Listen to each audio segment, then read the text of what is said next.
की आपल्या लाडक्या उमेदवारांना आदरणीय सरांना त्या निवडणुकीसाठी पाठिंबा देण्यासाठी आपण आपल्या मोबाईलची लावून सर्वांनी हात वर करून सरांना त्या ठिकाणी पाठिंबा द्यायचा आहे.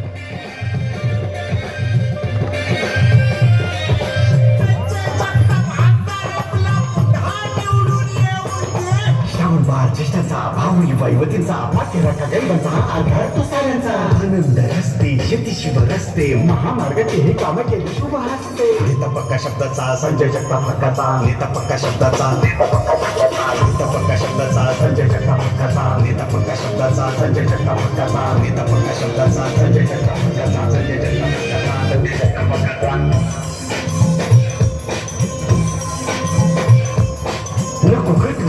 संजय जगतापांना भेट माणूस विजय सगळीच पाडते नंतर योजना सोडी पाणी प्रश्न बळीराजासाठी उभारी कृषी भावना. संजय जगताप आप आगे बढ़ो. संजय जगताप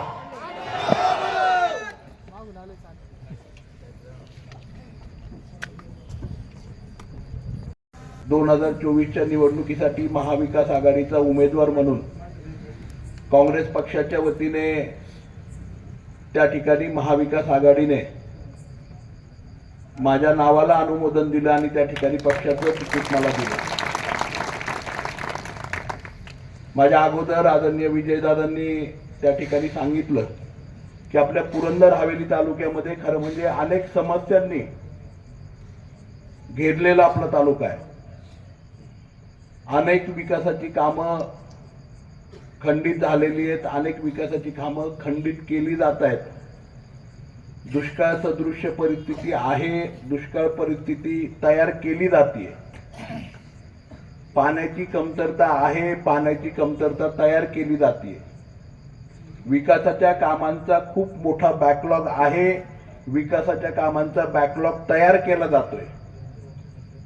आणलेली विकासाची कामं, केलेले डेव्हलपमेंटचे काम, उपयोगात आणलेलं ट्रान्सपोर्टेशनचं नेटवर्क, आणलेली विकासाची कामं, वेगवेगळ्या गावांच्या डेव्हलपमेंटचे आणलेले निधी, जलजीवन मिशनच्या माध्यमातून आपल्या खासदार आदरणीय सुप्रियाताई सुळे असतील, मंचकावरती उपस्थित सर्व मान्यवर, अनेक पदाधिकारी सगळ्यांच्या मार्गदर्शनाखाली आपण आणलेले 100% गावांमधला जलजीवनचा निधी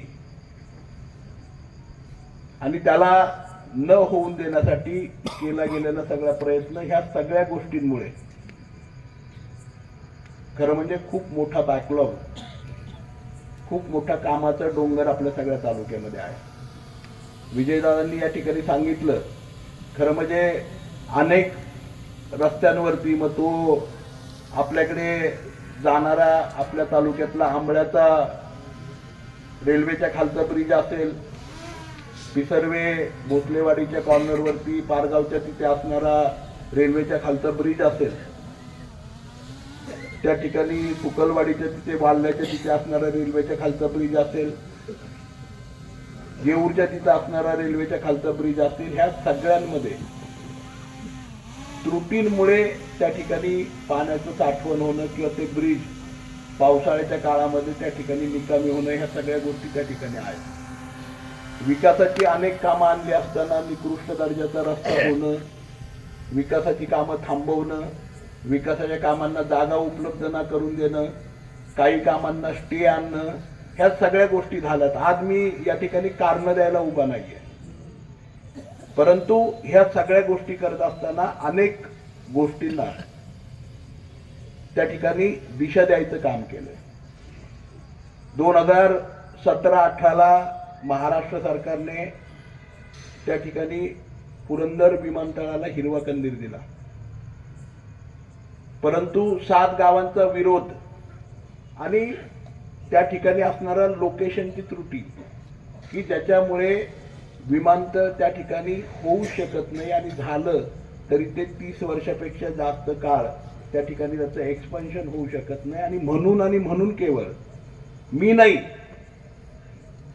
या देशामधले एव्हिएशन म्हणजे विमानाच्या सेक्टरमध्ये काम करणारे भीष्माचार्य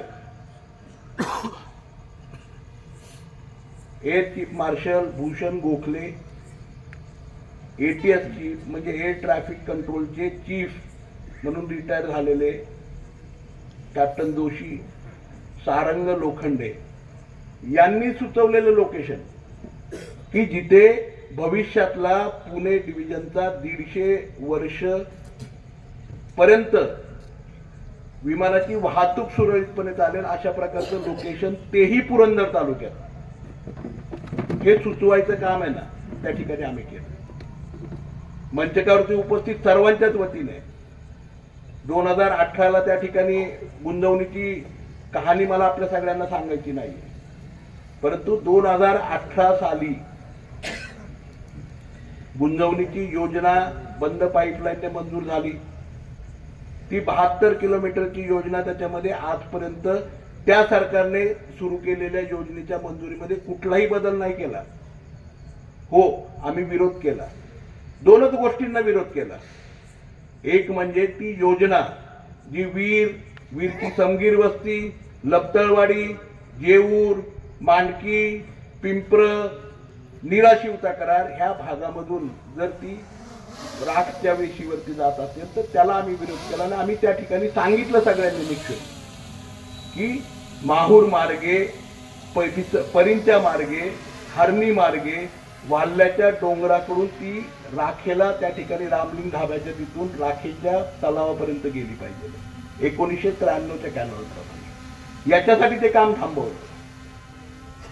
शिवरीमध्ये जे पाणी आपण उचलतोय, आज आपण खळदला बसलोय, तुम्हाला सगळ्यांना माहिती आहे आपल्या तालुक्याची भौगोलिक अवस्था. खळदवरून पाणी सोमर्डीला नाही जाऊ शकत, सोमर्डीकर पण या ठिकाणी बसलेले, बरोबर ना अण्णा? परंतु सोमर्डीचं पाणी या तालुक्यातल्या प्रत्येक गावापर्यंत त्या ठिकाणी पोहोचू शकतं, कारण सोमर्डी आपल्या तालुक्यात सगळ्यात उंचावरती ठिकाण आहे. म्हणून आम्ही म्हटलं की सोमर्डीवरनं पाणी उचला, तुम्ही परिंच्यापर्यंत पाणी आणणार, तिथून पाणी उचलून तुम्ही त्या ठिकाणी शिवरीला टाकणार, शिवरीवरून पिंपळ्या मार्गे सासवडला टाकणार, सासवडवरून उचलून नारायणपूरला टाकणार, नारायणपूरवरून उचलून तुम्ही त्या ठिकाणी सोमर्डीला नेणार. उलट करायच्या ऐवजी हे करा, ही दिशा बदला. म्हणून त्या ठिकाणी गुंतवणुकीच्या पाण्याच्या बाबतीमध्ये आम्ही तो थांबवला. कारण काय की काम एकदाच होतं, परत होत नाही, आणि त्याचा दूरगामी परिणाम तुमच्या आमच्या सगळ्यांच्यावरती होतो. आज 2004 विजयदादांनी सांगितलं अतिशय योग्य आहे. 2014, 13, 14 पासून आपण सातत्याने त्याच्या बाबतीत आंदोलन करतोय. आज आपल्या पूर्व भागामधल्या 90% गावांमध्ये मूतखड्याचे पेशंट, किडनीचे पेशंट, त्या ठिकाणी वेगवेगळ्या कॅन्सरचे पेशंट त्या ठिकाणी सापडत आहेत, आणि केवळ दूषित पाण्यामुळे. हे दूषित पाण्याच्या संदर्भामध्ये सातत्याने त्या काळात तत्कालीन पालकमंत्र्यांना 2019 पासून मी असेल, आपल्या खासदार सुप्रिया सुळे असेल, आम्ही सातत्याने पाठपुरावा करत राहिलो. त्या काळामध्ये जे मंत्री, मला वाटते आदित्य ठाकरे साहेब मंत्री होते त्या काळामध्ये, काय म्हणतात त्याला, पर्यावरणाचे, त्या काळामध्ये ह्या नदीजोड प्रकल्पामध्ये Pimpri Chinchwad, Dehu cantonment, Pune cantonment, Khadki cantonment आणि पुणे महानगरपालिकेला नोटिसा दिल्या गेल्या, आणि त्या पाण्याच्या बाबतीमध्ये ETP, STP ह्या सगळ्याची ट्रीटमेंट करून ते पाणी सोडावं म्हणून सांगितलं गेलं. आता या नदीजोड प्रकल्पामध्ये ते काम होतंय, ते पाणी उचललं जातंय. त्याचबरोबर आपल्या खासदार आदरणीय सुप्रियाताईंच्या माध्यमातून ज्या 16 गावांची योजना होती, त्याच्यामध्ये आज आपण नागरे धरणाचं पाणी उचलतोय या 16 गावांना जलजीवन मिशन म्हणून. त्याचं काही प्रमाणामध्ये काम पण सुरू झालेलं आहे, परंतु याच्यामध्ये आपण बॅलन्सिंग टँक करतोय. राजुरी या ठिकाणी जवळपास 14 एकरामध्ये 720 कोटी लिटरचा बॅलन्सिंग टँक म्हणजे साठवण तलाव, सिमेंट कॉन्क्रीटचा तलाव आपण त्या ठिकाणी करतोय. राजाजी काकडे या ठिकाणी आहेत, सेम आपण बॅलन्सिंग टँक त्या ठिकाणी निरेमध्ये, मला वाटतं किती 81 कोटी लिटरचा आपण निरेसाठी त्या ठिकाणी करतो, निरा आणि थोपटेवाडीसाठी. सेम 720 कोटी लिटरचा 16 गावांच्या साठी करतोय, जिथे त्या 16 गावांना 60 महिने पाणी पुरणार आहे. आणि तो बॅलन्सिंग टँक आपण भरणारा कुठून आहे? जानाई शिरसाईच्या त्या शुद्ध पाण्याने, आणि तिथे WTP टाकतोय. म्हणजे येणाऱ्या काळामध्ये जरी आज आपल्याकडे जर इतिहास बघितला आपल्या तालुक्याचा 2-3 ला आपल्याकडे दुष्काळ होता, 2013-14 ला दुष्काळ होता, 2023-24 ला दुष्काळाला आपण सगळेजण सामोरे गेलो आणि त्या प्रत्येक वेळेस नाझऱ्याचं धरण हे कोरडं राहिलं आणि आपल्याकडे प्यायच्या पाण्याची आणि वापरायच्या पाण्याची समस्या निर्माण झाली.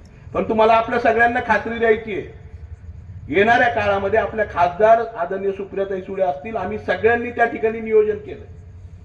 जलजीवन मिशन मध्ये त्या ठिकाणी राजुरी असेल, त्या 16 गावांच्या बाबतीमध्ये, शिवरी प्रादेशिक मध्ये निळुंजला असेल,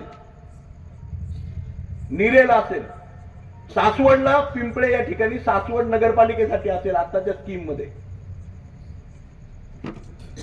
वीर आपलं जेजुरीला पेशवे तलावामध्ये असेल. हे सगळे बॅलन्सिंग टँक आहे आपण करतोय, जिथे 60 दिवस पुरेल एवढा पाणी साठा त्या ठिकाणी प्यायच्या आणि वापरण्याच्या पाण्यासाठी करतोय. मला निश्चितपणे खात्री येणाऱ्या काळामध्ये ते ईटीपी एसटीपी मधनं जवळपास शुद्ध पाणी त्या ठिकाणी येणार आहे, परंतु त्याच्यावर आपण अवलंबून नाही राहणार आहे.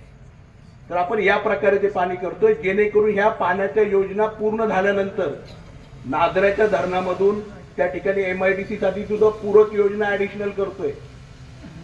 आज 2000 MCFT पाणी त्या ठिकाणी उचललं जाते. डॉक्टर साहेबांना माहिती आहे, आज MIDC ला 1800 MCFT लागतंय. मधल्या काळामध्ये आम्हाला जेजुरीला लागत होतं, MIDC बंद पडली असती, आम्ही काही प्रमाणात घेतलं, परंतु आज MIDC ची पाण्याची योजना आपण वाढवतोय, जेजुरी नगरपालिकेचं पाणी वाढवतोय, सासवड नगरपालिकेचं पाणी वाढवतोय. पुढच्या 1 वर्षामध्ये आपण नाझऱ्याचं पाणी पिण्यासाठी उचलणार नाहीये.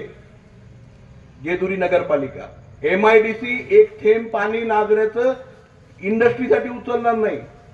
सासवड नगरपालिका घोरवडीचं आणि त्या ठिकाणी आपल्या गराड्याचं 1 लिटर पाणी पिण्यासाठी उचलणार नाही, कारण सासवड नगरपालिका वीरमधनं पाणी आणणार आहे, जेजुरी नगरपालिका वीरमधनं पाणी आणणार आहे, MIDC परिपूर्ण वीरमधनं पाणी आणणार आहे. अशा प्रकारच्या योजना सरकारच्या माध्यमातून करतोय आणि ह्या योजना नुसत्या नाही करत आहे. आज 33, 27, 22 किलोमीटरवरनं आपण ते पाणी आणतोय आणि हे सगळं पाणी आणत असताना त्याला सोलरचा बॅकअप देतोय, जेणेकरून ते कमी खर्चामध्ये. ह्या सगळ्या गोष्टी मी का सांगतोय, आता दादांनी उल्लेख केला. आज आपण सगळी मंडळी, आपण सगळ्यांनी त्या ठिकाणी अतिशय पारदर्शकपणे 4 महिन्यापूर्वी आपण त्या ठिकाणी लोकसभेच्या निवडणुकीला सामोरे गेलो. त्यावेळेस आदरणीय खासदार आपल्या सुप्रियाताई सुळेंचे डोळे, कान आणि आपण जे बोलत होता त्या सुप्रियाताई बोलत होत्या, म्हणून लोकांनी आपल्याला त्या ठिकाणी मतं दिली. उद्याच्या काळामध्येही महाविकास आघाडीच्या विधानसभेच्या उमेदवारीसाठी, ही उमेदवारी माझी नाहीये, तुमच्या प्रत्येकाची आहे. याच्यासाठी ज्यावेळेस आपल्या सगळ्यांना जायचंय त्यावेळेस तुम्हाला ह्या सगळ्या गोष्टी ना लोकांच्या समोर सांगायच्यात, म्हणून ते मी फोडून सांगितलं. विमानतळाच्या बाबतीतही फोडून सांगितलं, गुंजवणीच्या बाबतीतही फोडून सांगितलं, पाण्याच्या बाबतीतही फोडून सांगितलं. आज तुम्ही जर बघितलं पुरंदर उपसा, दानाई शिरसाई, पुरंदर उपसामध्ये आपल्याला 2 TMC पाणी, 2.3 TMC पाणी आपण उचलू शकतो. 2019 पर्यंत जर तुम्ही सगळा चार्ट काढला 2004 पासून 2019 पर्यंतचा, 43.43 बरोबर विकासराव, 0.43 MCFT पाणी आपण उचलत होतो. आम्ही काहीच वेगळं नाही केलं. या ठिकाणी बसलेले मंचकरची मंडळी, आपल्या पूर्व भागातली मंडळी, थोडंसं कम्युनिकेशन वाढवलं, थोडंसं त्या स्कीमला चार्ज केलं. 2019-20 ला आपण जवळपास 0.72 MCFT पाणी उचललं. 2020-21 ला तेच पाणी आपण जवळपास 1 TMC पर्यंत उचललं. तेच पाणी आपण 2022-23 ला त्या ठिकाणी जवळपास 1.63-64 TMC पाणी आपण उचललं. याचा फायदा काय झाला? 2019 ला पुरंदर उपसा आणि जानाई शिरसाईच्या क्षेत्रामध्ये 50,000 टन ऊस होता. 2023-24 ला आपल्या तालुक्यामधून 7,25,000 टनाचं उत्पादन झालंय. आज पोंडे असेल, माळशिरस असेल, मावडी असेल, वाघापूर असेल, राजेवाडी असेल, आंबळे असेल, पारगाव असेल, सिंगापूर असेल, किती गावं मी घेऊ, काळेवाडी असेल, पुरंदर उपसाच्या शेतीवरती आज फुलाची शेती शेतकरी करतात. आम्ही नाही त्याचं क्रेडिट घेते, आपला शेतकरी कष्टाळू आहे. आम्ही फक्त काही नाही केलं, आम्ही त्याच्यामध्ये राजकारण होऊन दिलं नाही पाण्याचं. आम्ही फक्त नियोजन केलं आणि शेतकऱ्यापर्यंत आजही चोरी होतीये, 30% त्याच्यात आजही चोरी होतीये, 30% नियोजनात बिघाड होतोय. मामा बरोबर ना? पण आज तरी सुद्धा प्रयत्न करतोय. आज 1.63 म्हणजे एवढं टीएमसी पाणी आम्ही आणलं. आणि म्हणून आहे ना त्या ठिकाणी आपल्याकडे शेती पिकली एवढ्या चांगल्या प्रमाणात.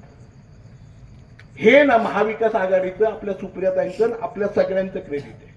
आणि हे आपल्याला सगळ्यांना, सर्वसामान्य लोकांना त्या ठिकाणी सांगावं लागणार आहे.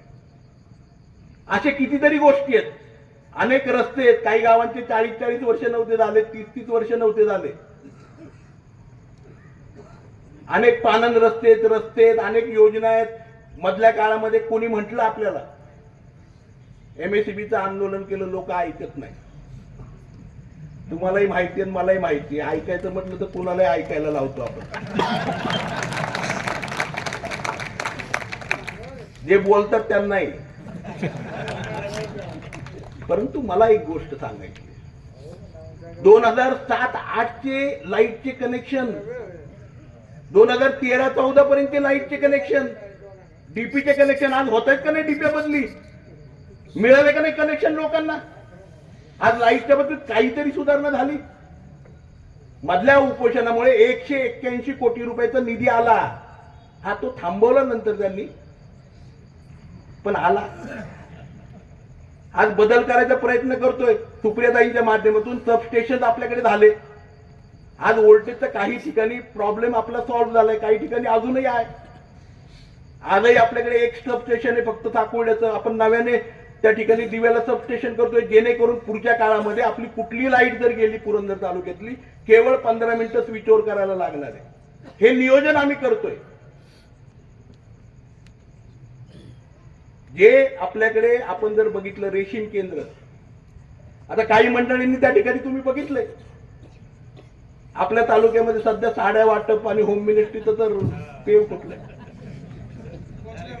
मला विनंती करायची आहे, पुढच्या 1.5-2 वर्षामध्ये त्या ठिकाणी महाविकास आघाडीच्या माध्यमातून आपलं रेशीम केंद्र सुरू होतंय. आपला शेतकरी तुती पिकवणारा आहे. त्या ठिकाणी पुरंदरच्या मातीतला सूत आपण पिकवणार आहोत.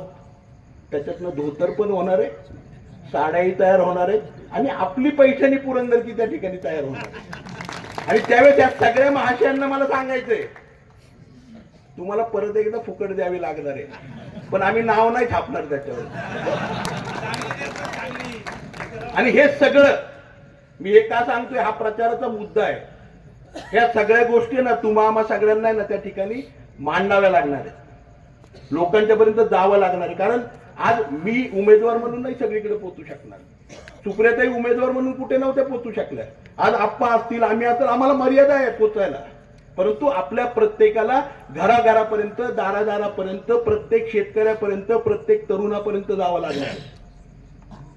आज सगळी विकासाची कामे, पूर्ण पुरंदरचा आराखडा, तो सगळा आम्ही तुमच्या समोर घेऊन येतोय, जाहीरनामा घेऊन येतोय.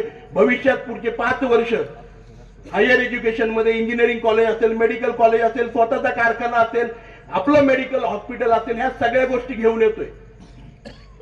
हे 5 वर्ष कुठलाही बॅकलॉग या तालुक्यात राहणार नाही. आदरणीय शरदचंद्रजी पवार साहेबांची भक्कम साथ आपल्या सगळ्यांना आहे, आणि ह्या सगळ्या गोष्टी होणार आहेत. म्हणून मला आपल्या सगळ्यांना सांगायचं की आपण सगळ्यांनी सामोरी जाताना तुम्हाला सगळ्यांना ही लढाई, आपल्याला, तुम्हाला आणि मला ही लढाई बूथवरती लढावी लागणार आहे. माझा 256 बूथ आहे सासवडचा, 1306 मतदान होतं, 488 मतदान सुप्रियाताईंना झालं, 202 मतदान विरोधात गेलं, 38 मतदान इतरांना गेलं. मी आज काय म्हणतोय, 600 मतदान मी मतदारांपर्यंत जाऊ शकलो नाही. आज मला पहिला, मी जरी आपला उमेदवार असलो तरी पहिला मला माझा बूथ सांभाळायचा आहे. मला ते 600 मतदानापैकी जास्तीत जास्त मतदान माझ्या बूथवरती आणायचंय. मला जास्तीत जास्त मतदान आपल्या महाविकास आघाडीला मिळून द्यायचंय. ते जे 202 गेलेत ना विरोधात, त्यांच्यापर्यंत पोहोचायचंय. तुम्ही सगळी मंडळी मानता, मागाशी कुणीतरी म्हटलं, दादा म्हटले मला वाटतंय, सॉरी गौरीताई म्हटल्या, ताई मला म्हणायचंय, आज आपला तिन्हीचा परिवार आहे, आपण सगळे परिवारातले सदस्य, काँग्रेस असेल, राष्ट्रवादी काँग्रेस असेल, शिवसेना असेल, आप असेल, आपण वेगळे नाहीये, आपण परिवारातले सदस्य. पण तुम्हाला वाटतं ना आम्ही आलो की कोणाचंही काम करतो, आम्हाला दाखवा ते 202 कोण आहेत हे दाखवायचं काम तुम्हाला करायचं. आणि आत्ता उद्या नाही म्हणायचं, ते आज दाखवा. आम्ही त्यांच्यापर्यंत जाऊ का रे बाबा, काही चुकलं का आमचं, आम्ही जाऊ पोचू. आणि आज खरंच तर सांगतोय, हे का बूथवरती बोलतोय, कारण आपली लढाई आहे ना, समोर जे शत्रू आहेत ना, आज हवेलीमधनं 5 जणांना त्या ठिकाणी पुढे केलं जातंय, पुरंदरमधनं 10 जणांना पुढे केलं जातंय. आज प्रत्येकाला मतांचं विभाजन करायचंय. ताईंच्या वेळेस तुम्ही आम्ही सगळ्यांनी अनुभवलंय, 39 उमेदवार होते. किती मशीन होत्या आपल्या, कशासाठी होत्या, उभं राहायचंय म्हणून नव्हत्या. आपल्या मतांचं विभाजन व्हावं, आपल्या उमेदवाराला त्याचं नुकसान व्हावं, ह्याच्यासाठी ही सगळी राजकारणाची नीती. आणि ही म्हणून मला म्हणायचंय आपल्या सगळ्यांना, कारण तुम्ही सगळे ना उद्याच्या निवडणुकीला तुम्ही सगळे संजय जगताप आहात. तुमच्यापैकी प्रत्येक जण जो घराघरापर्यंत पोहोचणार आहे त्याला हे सगळ्या गोष्टी कराव्या लागणार. आणि म्हणून मला नम्रपणे विनंती करायची आपल्या सगळ्यांना, उद्याची निवडणूक आपल्याला बूथवरती लढावी लागणार आहे. अजूनपर्यंत तुम्ही बघितलं असेल, अजून सांगड बसली नाही, चाललंय टीव्हीवरती कोण कुठे काय काय काय काय चालू आहे. सकाळी 5:30 पर्यंत चालणार आहे ते. परंतु मला आपल्या सगळ्यांना एक विनंती करायची, नम्रपणे विनंती करायची, की आज आपण या ठिकाणी संवाद मेळाव्यासाठी आहोत, कारण आपण सगळे घरातली लोक या ठिकाणी बसले. आज माझे सगळे महादेव कोळी समाजाची मंडळी या ठिकाणी आलेत. त्याच्यासाठी पण गेली 2.5-3 वर्ष आपण झगडतोय, मी झगडतोय. आदरणीय सुप्रियाताईंनी त्या ठिकाणी केंद्रामध्ये संसदेमध्ये तो विषय मांडलाय. आज आपण PIL सरकारच्या विरोधात दाखल केले चुकीच्या गोष्टीत, म्हणून ह्या सगळ्या गोष्टी आपल्याला लढायच्यात. ह्या लढण्यासाठी तुमची ताकद, तुमचा प्रतिनिधी म्हणून तुमचं नेतृत्व करण्यासाठी, तुमचे प्रश्न मांडण्यासाठी, हा विकासाचा गाडा उभा करण्यासाठी जर आपल्याला सगळ्यांना त्या ठिकाणी आपला प्रतिनिधी, महाविकास आघाडीचा प्रतिनिधी पाठवायचा, तर आपल्याला बूथ पर्यंत लढावं लागणार आहे. आणि त्याच्यासाठी मला कळकळीने विनंती करायची, उद्याच्या 29 तारखेला आपण सगळ्यांनी बहुमताने आणि बहुसंख्येने उपस्थित राहिलं पाहिजे. समोरच्यांच्या मनामध्ये धडकी भरली पाहिजे. आणि हे मी नाही करू शकत, हे तुम्ही सगळे मंडळी करू शकताय. तुम्ही दाखवू शकताय सर्वसामान्यांची काय ताकद आहे, आणि हे दाखवलंय, तुम्ही सगळ्यांनी दाखवलंय. तुम्ही सगळ्यांनी बारामती लोकसभेमध्ये पुरंदर तालुक्याने दाखवून दिलं, महाराष्ट्राने दाखवून दिलं. आणि आज केंद्रामध्ये सक्षमपणे विरोधी पक्षाचा नेता म्हणून त्या ठिकाणी राहुलजी गांधी उभे आहेत, कारण महाराष्ट्राने त्या ठिकाणी दाखवून दिलंय की कशा प्रकारे सक्षमपणे सर्वसामान्य माणूस जर पेटून उठला अन्यायाच्या विरुद्ध तर काय करू शकतो. आणि तीच गोष्ट आपल्याला महाविकास आघाडीच्या बाबतीत करायची. आज तुम्ही बघितलंय, मला सरकारवरती बोलायचंय उद्याच्या 29 तारखेला. मी आज जे बोललोय ते फक्त हे बोललोय की आपल्याला प्रचारात काय मुद्दे घ्यायचे, विकासाचं विजन आपलं काय आहे. आज आपल्याला गुंजवणी, पुरंदर, उपसा, जानाई, शिरसाईच्या माध्यमातून 100% तालुका आपण बागायत करणार आहोत. आणि हे करू शकतो शरदचंद्रजी पवार साहेबांच्या विचारात. हे मला आपल्या सगळ्यांना सांगायचंय. इंडस्ट्रीज नव्याने आणतोय, नव्याने आपण त्या ठिकाणी 5 सेक्टर MIDCचे त्या ठिकाणी करतोय, फ्लोरिकल्चर आपण आणि हॉर्टिकल्चरचे सेक्टर सुद्धा त्या ठिकाणी आपण आणतोय. ह्या सगळ्या गोष्टींचं विजन आपण त्या ठिकाणी दाखवलंय. आणि ह्या मंडळींना नाहीये काही, यांना काही. तुम्ही बघा, आजपर्यंत तुम्ही बघितलं असेल, प्रत्येक जण लढतोय ना, त्यांना उभं राहायचंय आणि व्हायचंय. मला आमदार नाही व्हायचं, तुमचा प्रतिनिधी व्हायचंय. आणि हे आपल्या सगळ्यांना कळकळीने एकच विनंती मला करायची. आज 27 तारीख आहे, परवा 29 तारखेला आपण सगळेजण फॉर्म भरायला एकत्रितपणे जाणार आहे. तुमच्या ताकदीची, तुमच्या वेळेची, तुमच्या श्रमांची मला आवश्यकता आहे. उद्याच्या 29 तारखेपासून 20 तारखेपर्यंत आपल्या प्रत्येकाच्या आयुष्यातल्या ह्या 21-22 दिवसांची मला आवश्यकता आहे. हे 21-22 दिवस आपण सगळेजण त्या ठिकाणी माझ्यासाठी द्या. मी आपल्या सगळ्यांना सांगतो, आपल्या परिवारातला, आपल्या कुटुंबातला, आपल्या गावातला, आपल्या भावकीतला, आपल्या भागातला मुलगा म्हणून तन मन धनाने आपल्या सगळ्यांच्यासाठी त्या ठिकाणी प्रत्येक गोष्टीला आपल्या सावलीसारखं उभा असलेलं मी आपल्या सगळ्यांना दिसेल. एक प्रामाणिक आणि तळमळीने पुरंदरचा विकास, पुरंदर हवेलीचा विकास आणि पुरंदर हवेलीची उंची एका वेगळ्या पद्धतीने आपला सगळ्यांचा विकासाचा दृष्टिकोन दाखवण्याचं काम मी निश्चितपणे करेल. आणि ही संधी द्यायचं काम हे तुम्हा सगळ्यांना करायचंय. उद्याच्या 29 तारखेपासून आपण सगळ्यांनी आपल्या आयुष्यातली ही 21-22 दिवस माझ्यासाठी द्यावीत हीच नम्रपणे विनंती करतो. पुन्हा एकदा तुम्ही सगळेजण पाठीशी होतात, तुम्ही सगळेजण पाठीशी आहात, तुमच्या सगळ्यांचं प्रेम आहे.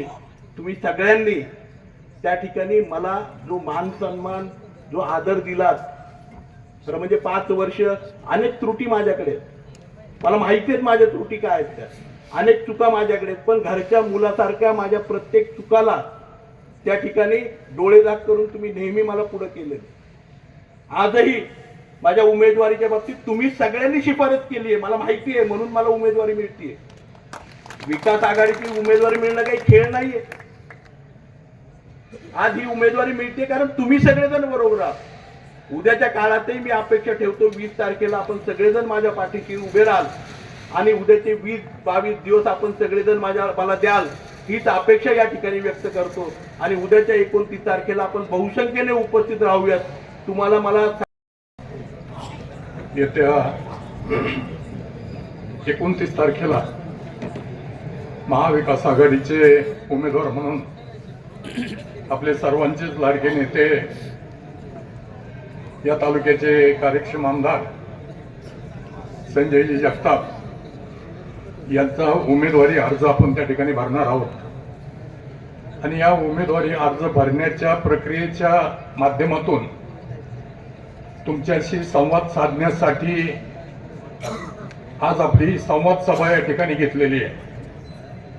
या मेळाव्यासाठी उपस्थित असलेले आपले सर्वांचे उमेदवार संजयजी जगताप, विजयदादा कोलते, तालुक्याचे अध्यक्ष माणिकराव झेंडे पाटील, आघाडीचे तुम्ही त्या ठिकाणी निवडून दिले. एक तर तुम्हाला त्या ठिकाणी निश्चितपणाने जाणवत असेल की ज्या वेळेला जास्त त्यांचे खासदार 300च्या वर होते त्यावेळेला मोदी शहा कशा पद्धतीने चालत होते आणि आता या ठिकाणी लोकसभेमध्ये बदल झाल्यानंतर मोदी शहा कसं वाटतात हे तुम्हाला त्या ठिकाणी निश्चितपणाने समजून आलं असेल. मागच्या काळामध्ये कुणाला ईडी लावायची, कुणाला हात टाकायचे, कुणाच्यावर दात टाकायची, कुणाला त्या ठिकाणी त्रास द्यायचा, अशा पद्धतीचा प्रयत्न त्या सरकारमधून त्या ठिकाणी नक्कीच केला गेला. परंतु येत्या 2-4 महिन्यापूर्वीपासून हे सरकार त्या ठिकाणी बदलल्यापासून आता त्या ठिकाणी ईडी बीडी सीडीची नावं त्या ठिकाणी आता येत नाहीत. हा सुद्धा फरक त्या ठिकाणी जाणवतोय. कारण लोकसभेमध्ये पूर्वीच्या काळात विरोधी पक्ष नेता सुद्धा नव्हता, त्या ठिकाणी आज राहुल गांधी विरोधी पक्ष नेता म्हणून सक्षमपणाने काम करतायत. अनेक खासदार त्या ठिकाणी चांगल्या पद्धतीने काम करत असताना आपल्या सर्वांच्या लोकप्रिय खासदार सुप्रियाताई सुळे आपले प्रश्न प्रभावीपणे त्या ठिकाणी मांडतायत. मग शेतकऱ्याच्या शेतीमालाला बाजारभाव मिळाला पाहिजे हे प्रश्न असतील, त्या ठिकाणी दुधाचे प्रश्न असतील, कांदा असेल, सोयाबीन असेल, कापूस असेल, याला बाजारभाव मिळाला पाहिजे, शेतकऱ्याला बी बियाणं, खतं, औषधं त्या ठिकाणी माफक दरात मिळाली पाहिजेत, तरुणांना त्या ठिकाणी रोजगार उपलब्ध झाला पाहिजे. लाडकी बहीण म्हणून जी योजना तुमच्या लोकप्रियतेसाठी त्या ठिकाणी पुढे आणली, त्या महिलांचं सुरक्षा त्या ठिकाणी महत्वाची आहे, ती सुरक्षा त्या ठिकाणी मिळाली गेली पाहिजे. आणि मग अशा पद्धतीचे अनेक तुमचे आमचे प्रश्न मांडण्याचं काम प्रभावीपणे त्या ठिकाणी खासदार सुप्रियाताई सुळे करतायत. आणि अशा पद्धतीनं त्या ठिकाणी त्यांची संपूर्ण साथ ही महाविकास आघाडीच्या माध्यमातून संजयजी जगताप यांच्या पाठीची खंबीरपणाने उभी आहे. जरी विजय आपल्या समोर त्या ठिकाणी दिसत असला, तो विजय नाही, आपला विजय जरी दिसत असला तरी सुद्धा प्रयत्नाची पराकाष्ठा करण्यामध्ये कार्यकर्त्यांनी कमी पडू नये एवढीच माझी विनंती या निमित्ताने त्या ठिकाणी आहे. राजकीय भाषण करायचे तेवढं स्टेजवर नक्कीच राजकीय भाषण आपण करू. आज आपल्याला कुणाच्या बद्दलही वाईट बोलायचं नाही. कोण आणखी आज जर उमेदवार त्या ठिकाणी बरेच उमेदवार लाईन मध्ये त्या ठिकाणी आहेत, अपक्ष उभं राहत आहेत, प्रत्येक पक्षाचे 2-2, 4-4, प्रत्येकांना आमच्या शुभेच्छा आहेत. तुम्ही सगळ्यांनी त्या ठिकाणी उभं राहा, काय हरकत नाही आमचे उभं राहिलं तरी. त्यांनाही शुभेच्छा त्या ठिकाणी देतो की तुम्ही उभं राहा, म्हणजे मताची विभागणी झाली तरी आम्ही सगळे एवढी माणसं या ठिकाणी आहेत, जवळजवळ आज 3,000 लोक आपण समोर आहोत. प्रत्येकाला माझी विनंती आहे, 15-20 मतं फक्त तुम्ही काढा, 20च मताचं काम करा. याच्यापेक्षा जास्त या गावात जाऊ नका, त्या गावात जाऊ नका. आपल्या पोलवर, आपल्या जो असणारा पोल आहे त्या बूथवर आपण त्या ठिकाणी काम करताना 20-20, 15-20 मताची जबाबदारी घ्या. त्याच्याकडे जायचं, बसायचं, त्याच्या समस्या जाणून घ्यायच्या, त्याचं सुखदुःखात सामील व्हायचं, त्याला मतदान केंद्रापर्यंत आणायचं, त्याचं मतदान घडवून आणायचं आणि त्याला घरी सोडायचं. इतकं जर काम प्रत्येकाने प्रामाणिकपणे करण्याचा विचार केला तर विजय आपल्या समोरच जवळच आहे. आता त्याच्यामुळे काहीच अडचण यायची अडचणच नाही. आणि म्हणून तरी सुद्धा समोरची माणसं गप्प वाचणार नाहीत. वेगवेगळ्या खोटे नाटे आरोप आपल्यावर त्या ठिकाणी करतायत. त्या आरोपाचं खंडन आमदार साहेब आम्ही सगळेच त्या ठिकाणी चांगल्या पद्धतीने करू. आम्हाला कामच करून द्यायचं नाही अशा पद्धतीची भूमिका समोरच्या माणसांची त्या ठिकाणी आहे. आणि तशा पद्धतीने खोटे नाटे आरोप आपल्यावर करण्याचा प्रयत्न त्या ठिकाणी करतायत. आणि म्हणून आपण आपली भूमिका आमदार साहेबांनी जे आता सांगितलं ते प्रत्येक मतदारांच्या पर्यंत पोहोचवण्याची जबाबदारी आम्ही कुणीच पोहोचत नाही, पण तुम्ही त्या ठिकाणी कार्यकर्ते घरापर्यंत पोहोचू शकता, ती पोहोचवण्याची जबाबदारी आपण सर्वांनी त्या ठिकाणी घ्यावी अशी एक विनंती या निमित्ताने या ठिकाणी करतो. उद्याच्याला आपल्याला 29 तारखेला फॉर्म भरायचा आहे. फॉर्म भरत असताना माझी सर्व कार्यकर्त्यांना विनंती आहे, इथं आता आपण जर 3,000 असोल तर 10,000 कार्यकर्ते उद्या फॉर्म भरायला आपल्याला त्या ठिकाणी पाहिजेत. उद्याचा दिवस आपल्याला त्या ठिकाणी संपूर्ण आहे. लोकांच्याकडे जा, त्यांच्याकडे त्यांची गाडी बिडी काय पाहिजे सांगा त्यांना, परंतु लोकही त्या ठिकाणी झेंडा लावून त्या ठिकाणी आली पाहिजेत. उद्याचा जर आपला त्या ठिकाणी पदयात्रा किंवा मेळावा जर पाहिला तर समोरच्या लोकांच्या पोटात धडकी भरली पाहिजे की आता आपण पटकन माघार घ्यावी. तेव्हा तशा पद्धतीचं काम आपल्याला उद्याच्याला करायचंय. आणि म्हणून 29 तारखेचा फॉर्म भरत असताना प्रत्येकाने त्या ठिकाणी जबाबदारी घेऊन जास्तीत जास्त कार्यकर्त्यांना त्या ठिकाणी आणलं पाहिजे ही एक विनंती या निमित्ताने करतो. त्याने आपल्याला मार्गदर्शन करण्यासाठी खासदार सुप्रियाताई सुळे, खासदार प्रणितताई शिंदे या दोघी त्या ठिकाणी येत आहेत. आपले सर्व स्टेजवरील नेते त्या ठिकाणी उपस्थित आहेत. जिल्ह्यातले नेते त्या ठिकाणी येतील. आपण सर्वच जणांनी, सचिन भाऊ आहेर हे शिवसेनेचे नेते त्या ठिकाणी येत आहेत. शिवसेना, राष्ट्रवादी काँग्रेस, आप आणि आपले सर्व सहकारी मित्र, राष्ट्रवादी काँग्रेस तर तुम्ही सगळेच आहात. आणि म्हणून सर्वांनी एकत्र येऊन हा विजय ताकदीने, आता जरी सुप्रियाताईला 31,000 मतं पडली असतील, 34,000 मतं पडली असतील, आपल्याला हा 50,000 मतावर विजय त्या ठिकाणी न्यायचा आहे. ही जबाबदारी घेऊन आपण त्या ठिकाणी कामाला लागावं अशी विनंती या निमित्तानं करतो आणि थांबतो. जय हिंद, जय महाराष्ट्र.